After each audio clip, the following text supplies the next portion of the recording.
Imaginez, vous êtes victime d'un viol. Vous trouvez la force de parler. Vous allez jusqu'au commissariat, brisé mais digne, vous espérez la justice. Et là, c'est vous qu'on enferme. Vous, la victime. Pendant que votre violeur marche librement dans la rue. Cette histoire n'est pas un cauchemar inventé. Elle est réelle. Elle s'est déroulée au Maroc et elle doit être entendue. Le soleil de Rabat tombait lentement derrière les collines, peignant le ciel de teintes brûlantes entre le rouge sang et l'ocre du désert. Dans un petit appartement aux murs décrépits, Leila s'agrippait à son foulard comme à une bouée. Son regard était vide, fixé sur une fissure du mur, tandis qu'en fond, le muezzin appelait à la prière du soir. Un son sacré, qui ce jour-là n'apportait ni paix ni pardon. Leila, 28 ans, secrétaire dans une entreprise de BTP, était une femme comme tant d'autres. Discrète, sérieuse, fiable. Chaque matin, elle traversait la Médina en évitant les regards, rêvant d'un avenir simple. Une maison, peut-être des enfants, et surtout, la paix. Mais ce matin-là, tout avait basculé. C'était un jeudi. Le bureau était presque vide à l'heure du déjeuner. Son supérieur hiérarchique, Karim, un homme d'une cinquantaine d'années au regard lourd, était resté derrière. « Peux-tu venir m'aider à scanner ces documents ?»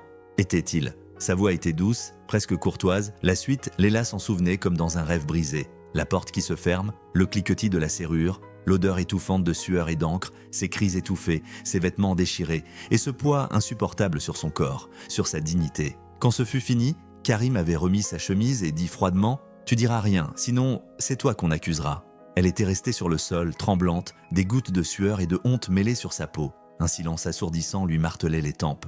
Mais Leila n'était pas une femme à se taire. Brisée mais courageuse, elle se rendit au commissariat le lendemain. Elle voulait qu'on l'écoute, qu'on l'aide. Mais ce qu'elle trouva, c'était autre chose. On la fit attendre 3 heures, on la fit répéter. Puis un agent, sans même lever les yeux de son café, lança « Tu es mariée ? Non. Alors pourquoi étais-tu seule avec un homme ? C'est mon supérieur et il m'a forcé. Tu veux dire que tu étais consentante mais que tu regrettes ?» Et là, tout bascula. Le rapport changea de ton, on l'afficha comme adulte en relation sexuelle hors mariage. Article 490 du Code pénal. Karim, bien sûr, nia tout. Il parla de relations consenties.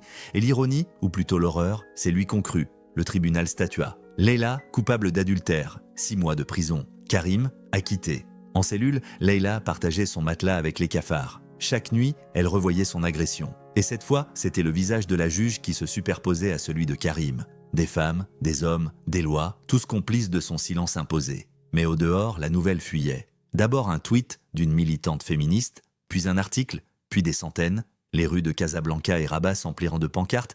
Violée puis condamnée, ce système est une violence. Les associations se mobilisèrent. Une avocate prit en charge l'appel. Un mouvement naquit. Leila devenait un symbole. Et malgré les murs, malgré les larmes, une lumière fragile naquit dans son regard. Elle n'était plus seule. Libérée 3 mois plus tard pour bonne conduite, Leila sortit de prison affaiblie, mais debout. Elle n'avait pas gagné contre la justice, mais elle avait gagné contre le silence. Aujourd'hui, Leila témoigne. Elle parle pour celles qui n'ont pas pu, pour celles qui ont été enfermées dans le noir et la honte. Son nom est désormais sur les lèvres de milliers de femmes, pas comme une victime, mais comme une survivante. Abonnez-vous pour soutenir ces récits puissants qui brisent le silence. Likez si cette histoire vous a touché. Quelle est l'histoire la plus choquante que vous connaissez ? Racontez-la en commentaire. Partagez cette vidéo pour que plus jamais une victime ne soit traitée comme une criminelle.